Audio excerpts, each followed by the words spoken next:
ранку. Усім салют! Рады вітаць вас у нашым дабраранку. Сёння, як і заўсёды, мы падрыхтавалі шмат цікавага і карыснага. Калі перад Лесікам бінокль, значыць, ён збіраецца назіраць за нейкай незвычайнай з'явай. Лесик, а мы с глядачами можем до тебя долучиться? Вядома, толькі назіраць я буду за самай звычайнай з'явай. Ха-ха! Лесік, быць такога не можа, каб ты доназіраў за нечым звычайным. Звычайная з'ява можа быць вельмі цікавай. А зараз я буду назіраць за пералётнымі звярамі. Што? Лесік, ты нічога не пераблытаў? Может, ты хотел сказать за перелетными птушками? Не, сказаў я ўсё правільна. Не толькі птушкі адпраўляюцца ў вырай. О, здзівіў, дык здзівіў. І ты хочаш сказаць, што гэта і ёсць звычайная з'ява, за якой ты назіраеш? Так, і прапаную і вам далучыцца да назіранняў. Лесік, расказвай хутчэй, што за пералётныя звяры такія? Ты ж не ад смока сказкі маеш на ўвазе?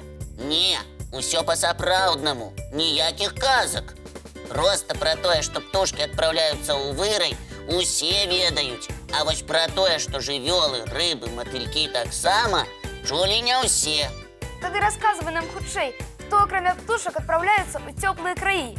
Напрыклад, манархавыя матылькі зіму праводзяць у спячцы ў гарах Мексікі, а вясной адпраўляюцца ў Паўночную Амерыку. Ім трэба праляцець 4000 кіламетраў. При том, что мотыльки-монархи зусім маленькие. Як яны не боятся ветру ці дажджу? Сапраўды, дарога ў іх няпростая. Матылёк важыць каля 1 грама. Таму уявіце, колькі намаганняў яму трэба прыкласці, каб вытрымаць такі пералёт. А перапынкі на адпачынак матылькі робяць? Робяць. Па дарозе матылькі некалькі разоў паспяваюць адкласці яйкі, з якіх праз некаторы час з'яўляецца вусень, які потым ператвараецца ў прыгожага матылька. І гэты матылёк застаецца жыць там, дзе з'явіўся на свет, ці таксама накіроўваецца на поўнач? Абавязкова накіроўваецца, а ўвосень адпраўляецца ў адваротным накірунку.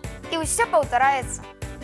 Глядеть, як мотыльки-монархи отправляются з вырою, захапляльная справа.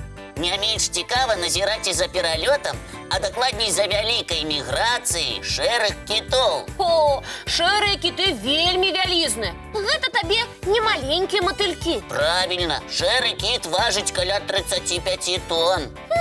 Яны таксама адпраўляюцца ў вырай? Можна сказаць і так, толькі, вядома, не па паветры, а па вадзе.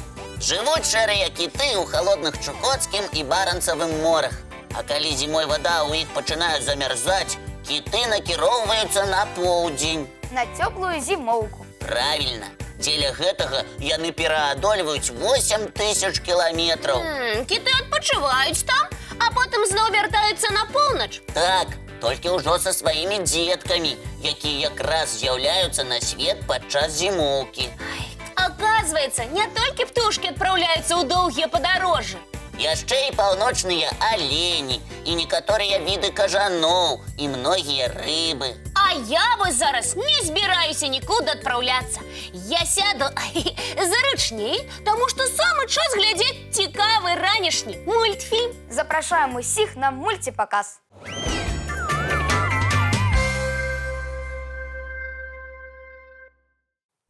Загадкі ўсе любяць? Яшчэ пытаюся. Тады адгадвайце. Слухаем цябе уважліва. Ён вясной крычыць «курлы» і крылом махае, а ўвосень, дзе цяплей, хутка адлятае. Я ведаю, каго загадала Кася. А вы? Ну, правільны адказ у нашай наступнай рубрыцы.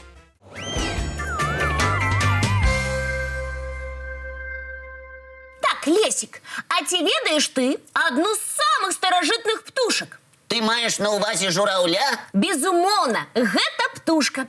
Здаецца, нам такой знаёмай, але на самой справе пра яе можна расказваць шмат чаго цікавага. Ну, вось, напрыклад, журавель лятае на вялікай вышыні. Усё правільна, Кася. Гэта птушка нават можа падняцца вышэй за самыя вялікія горы. Ты толькі уяві сабе. Ой, уяўляю, жураўлі вельмі любяць вышыню і лятаюць шмат. Жураўлі жывуць 25-30 гадоў, таму паспяваюць налятаць тысячы і нават мільёны кіламетраў. Як сапраўдныя самалёты! Я ведаю, што японскі журавель рэкардсмен жыў ажно 87 гадоў. Вось ты кажаш, што японскі журавель? А ці ведаеш, што гэтыя птушкі жывуць у розных краінах? Вядома, але радзімай жураўля лічыцца Паўночная Амерыка. Так, у Беларусі яны занесены ў чырвоную кнігу. Гэта значыць, ахоўваюцца. Кася, а мы не расказалі яшчэ адзін цікавы факт. Як? Пра шыю жураўля! Менавіта пра гэта. Толькі ўяві сабе, у жураўлёў, якія жывуць на вадаёмах, шыя значна большая, чым у тых, што жывуць на сушы. А яшчэ, Лесік, жураўлі вельмі таленавітыя. Гэта ты пра што? Жураўлі выдатна танцуюць каля будучага гнязда. Яны і пляскаюць крыламі, і грацыёзна ходзяць. Ой, сапраўдныя артысты. Яны яшчэ і рэкардсмены, Кася. У якім сэнсе? Танцуюць лепш за астатніх? У такое паверу. Ну, такога я не ведаю, але адзначыць магу наступнае.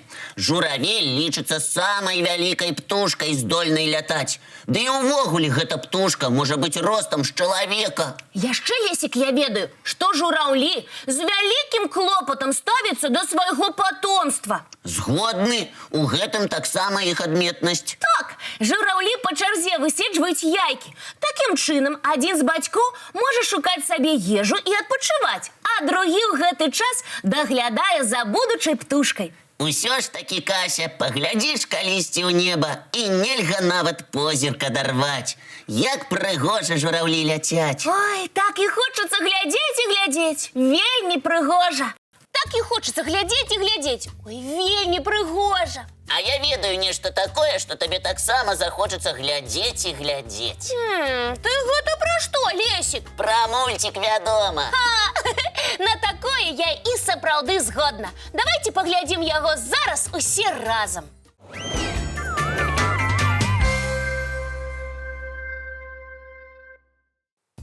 Самы час пагуляць. Ніхто не супраць? Яшчэ пытаешся. А ў што? Сёння мы многа гаварылі пра доўгія пералёты. А чаму б нам не наладзіць віктарыну пра птушак? Давайце. Пытанні будзем задаваць па чарзе. Адказваць могуць усе. Дзяўчынкі і хлопчыкі. Як толькі будзеце ведаць адказ, адразу гучна гаварыце. Не сумнявайцеся, мы вас цудоўна чуем. Итак, мы пачынаем. Першае пытанне будзе ад мяне.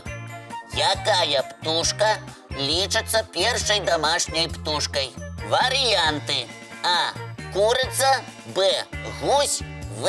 Індык. Мой адказ – курыца. Гэта самая распаўсюджаная дамашняя птушка. Я дала правільны адказ. Я малайчына. А вось і не. Варыянт А курыца не падыходзіць. Як не падыходзіць? Пачакайце. Я выпраўлюся і тут жа дам другі, але правільны адказ. Кася, ты паслухала адказы гледачоў і проста хочаш іх паўтарыць? Не, я сама ведаю правільны адказ. Калі ласка, які варыянт ты выбіраеш? Варыянт В. Індык. Першая дамашняя птушка.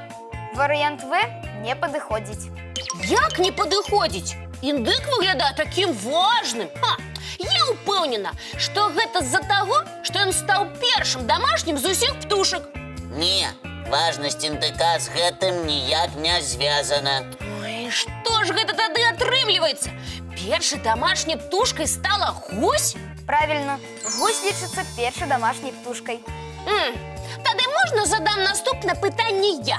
Калі ласка, слухаем цябе уважліва. Якая птушка умее лятаць задам наперад? Слухайце варыянты. А. Ківі. Б. Верабей. В. Калібры. Дакладна не верабей. Я ніколі не бачыў, каб ён лятаў спінай. Ён скача і лятае толькі наперад. Значыць, варыянт Б, верабей, нам не падыходзіць. Давайце далей. Ківі і калібры – дзве маленькія птушкі. Ківі адзіная птушка, у якой няма крыльцаў. А што гэта значыць? Што яна ўвогуле не лятае ні наперад, ні ў адваротным накірунку. Значыць, правільны адказ на пытанне птушка калібры. Правильно, гэта адзіная птушка, якая умее лятаць і наперад, і назад. Ну што, яшчэ одно пытанне. Прапаную зрабіць невялікі адпачынак і паглядзець мультфільм.